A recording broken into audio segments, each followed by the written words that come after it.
Hi friends, welcome to my blog. 4 ಪಕ್ಕೆ sheet ಹಾಕೋ work complete ಡೀಟೇಲಾಗಿ ವೀಡಿಯೋ ಮಾಡಿದ್ದೀನಿ, ನೋಡ್ಕೊಂಬರೋಣ ಬನ್ನಿ. ನಾವು ಈ ವರ್ಕ್ ಮಾಡೋದು ಬೇರೆ ಯಾವ ಜಾಗದಲ್ಲೂ ಅಲ್ಲ, ಅದೇ ನಮ್ಮ ತದಡಿ ಬೆಲೆಕಾನ್ ದೇವಸ್ಥಾನ. ನೋಡಿದ್ದೆ ಗೊತ್ತಿದ್ದವರಂತೂ ಹೇಳ್ಬೋದು ಇದು ಬೆಲೆಕಾನಿ ಅಂತ. ನೋಡಿ, ಬೆಲೆಕಾನ್ ಬೀಚು ಇದೇ ಗೋಡೆ ಮೇಲೆ ನೋಡಿ ನಾವು 4 ಪಕ್ಕೆ ಶೀಟು ವರ್ಕ್ ಮಾಡೋದು. ಇನ್ನೂ ನಮ್ಮ ಬಾಸು ಬಂದಿರಲಿಲ್ಲ, ಅದಕ್ಕೆ ವೀಡಿಯೋ ಮಾಡ್ಕೊಳ್ತಿದ್ದೆ. ಇದೇ ಬಂದ ನೋಡಿ ನಮ್ಮ ಬಾಸ್ ರವಿ ಅಣ್ಣ. ಸಟ್ಪಟ್ಟು ಡೋಮಲ್ಲ, ಮತ್ತೆ ಕನ್ಫ್ಯೂಸ್ ಆಗಬೇಡಿ. ನಮ್ಮ ರವಿ ಅಣ್ಣ ಬಂದ ಮೇಲೆ ಇಬ್ಬರು ಸೇರಿಕೊಂಡು ರನ್ನರ್ ರೆಡಿ ಮಾಡ್ಕೊಂಡ್ವಿ. ಫಸ್ಟು ಸ್ಕ್ವೇರ್ ಗೋಡೆ ಮೇಲೆ ಇಟ್ಕೊಳ್ಳಿಕ್ಕೆ. ಅದರ ನಂತರ ರವಿ ಅಣ್ಣ ಬೇರೆ ಅಳತೆ ತೆಗೆದು ಮೆಟೀರಿಯಲ್ ಕಟ್ ಮಾಡ್ತಾಯಿದ್ದೆ. ಇದೊಂದು ಕ್ರಾಸ್ ಕಟಿಂಗ್ ಮಾಡ್ಕೊಂಡ್ವಿ.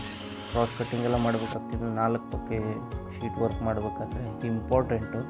ಈ ಟೈಪ್ ಕ್ರಾಸ್ ಕಟ್ಟಿಂಗ್ ಬರ್ತಿತ್ತು, ಅದೆಲ್ಲ ರೆಡಿ ಮಾಡ್ಕೊಂಡ್ವಿ. ನೆಕ್ಸ್ಟು ಕೆಳಗಡೆನೇ ನಾವು ಈ ಥರ ಫ್ರೇಮ್ ರೆಡಿ ಮಾಡ್ಕೊಂಡ್ವಿ ಫುಲ್ಲು.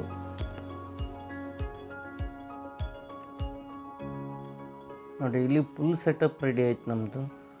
ಇವಾಗ ಇದನ್ನು ಇಲ್ಲಿ ರೆಡಿ ಮಾಡಿಕೊಂಡು ಕರೆಕ್ಟ್ ಮೆಜರ್ಮೆಂಟಿಗೆ ಈಗ ಇದನ್ನು ಮತ್ತೆ ರಿಟರ್ನ್ ಬಿಡಿಸಾಯ್ತು. ಕುಂಬಾರನಿಗೆ ವರ್ಷ ದೊಣ್ಣೆಗೆ ನಿಮಿಷ ಅನ್ನೋ ಮಾತು ಮಾತಾಡ್ಕೊಂಡಾಯ್ತು ನಾವು. ಮತ್ತು ರಿಟರ್ನ್ ಅದನ್ನು ಗೋಡೆ ಮೇಲೆ ಏರಿಸಿ ಅಲ್ಲಿ ಮತ್ತೆ ಸೆಟಪ್ ಮಾಡಬೇಕು. ನೋಡಿ, ರನ್ನರ್ ಹಾಕ್ಕೊಂಡಾಯ್ತು, ಮಿಡ್ಲಲ್ಲಿ ಒಂದು ಕತ್ರಿ ಪಟ್ಟಿ ಹಾಕ್ಕೊಂಡಾಯ್ತು. ಆಮೇಲೆ ಕ್ರಾಸ್ ಕಟ್ಟಿಂಗ್ ಮಾಡಿ 4 ಮೂಲೆಗೆ ಬರುವಂಥ ಆ್ಯಂಗಲ್ಗಳು ಅಷ್ಟು ರೆಡಿ ಮಾಡಿಕೊಂಡು ಅಲ್ಲಿ ಮೇಲೆ ಇಟ್ಕೊಂಡು ವೆಲ್ಡ್ ಮಾಡಬೇಕಾಯ್ತು. ಎದುರುಗಡೆ ಬೀಚು ಕಾಣಿಸ್ತೈತೆ ನೋಡಿ. ಫುಲ್ ಮೇಲ್ಗಡೆಯಿಂದ ವೀಡಿಯೋ ಮಾಡ್ಕೊಳ್ತಿದ್ದೆ. ನಮ್ಮ ರವಿ ಅಣ್ಣ ಅಂತೂ ಜೋರು ವೆಲ್ಡ್ ಹೊಡಿತಾ ಇದ್ದ.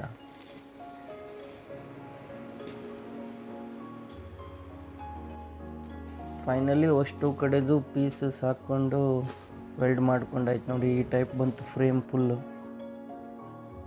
ಆಮೇಲೆ ಪರ್ಲಿನೆಲ್ಲ ಹಾಕ್ಕೊಂಡು ಫ್ರೇಮ್ ಫುಲ್ ಫೈನಲಿ ರೆಡಿ ಮಾಡಾಯಿತು. ಮತ್ತು ಇದಕ್ಕೆ ಶೀಟ್ ಹಾಕೋದೇ ಕೆಲಸ. ನೋಡಿ, ಇನ್ನು ಹರ್ಣಿ 2 ಸೈಡ್ ಮಾತ್ರ ಹಾಕೋದಿತ್ತು. ಆಮೇಲೆ ನೋಡಿ, ಫೈನಲ್ ಟಚ್ ಪೇಂಟಿಂಗ್ ಎಲ್ಲ ಮಾಡಿ ಲಾಸ್ಟಿಗೆ ಹರ್ಣಿ ಎಲ್ಲ ಹಾಕ್ಕೊಂಡಾಯ್ತು. 2 ಸೈಡಲ್ಲಿ ಮಾತ್ರ ಹರ್ಣಿ ಹಾಕೋದಾಗಿತ್ತು. ನೋಡಿ, ಇಷ್ಟು ಹೈಟಲ್ಲಿ ನಿಂತ್ಕೊಂಡು ವರ್ಕ್ ಮಾಡ್ತಿದ್ವಿ. ಒಂದೊಂದು ಟೈಮ್ ಎಲ್ಲಾದರೂ ಬಾಡಿ ಬ್ಯಾಲೆನ್ಸ್ ತಪ್ಪಿದವಾಗ ಏನೇನೋ ಬಾಯಿಗೆ ಬಂದು ಸಿಕ್ಕಿದಂಗೆಲ್ಲ ಆಗ್ತಿದೆ. ಶೀಟ್ ನೋಡಿ, ಇದು ಫೈಬರ್ ಶೀಟು ಎಷ್ಟು ಟಿನ್ನಾಗಿದೆ. ಹೀಟ್ಲೆಸ್ ಅಂತ ಇದ್ದರು ಅವರು, ಪಾರ್ಟಿ ನಮಗೆ ಕೆಲಸ ಮಾಡಿ ಕೊಟ್ಟರು. ಫೈನಲಿ ವರ್ಕ್ ಶೀಟೆಲ್ಲ ಕುಳಿಸ್ಕೊಂಡು ನೋಡಿ, ಟೈಪ್ ಮಾಡಿ ಕುಳಿಸ್ಕೊಂಡು ಕ್ರಾಸ್ ಕಟ್ಟಿಂಗ್ ಎಲ್ಲ ಮಾಡ್ಕೊಳ್ಬೇಕಾಯ್ತು. ಆ್ಯಂಡ್ ಫೈನಲ್ ಟಚ್ಚು ರೇಜಸ್ ಎಲ್ಲ ಹಾಕ್ಕೊಂಡು ಫುಲ್ ಫಿನಿಶ್ ಮಾಡಾಯಿತು.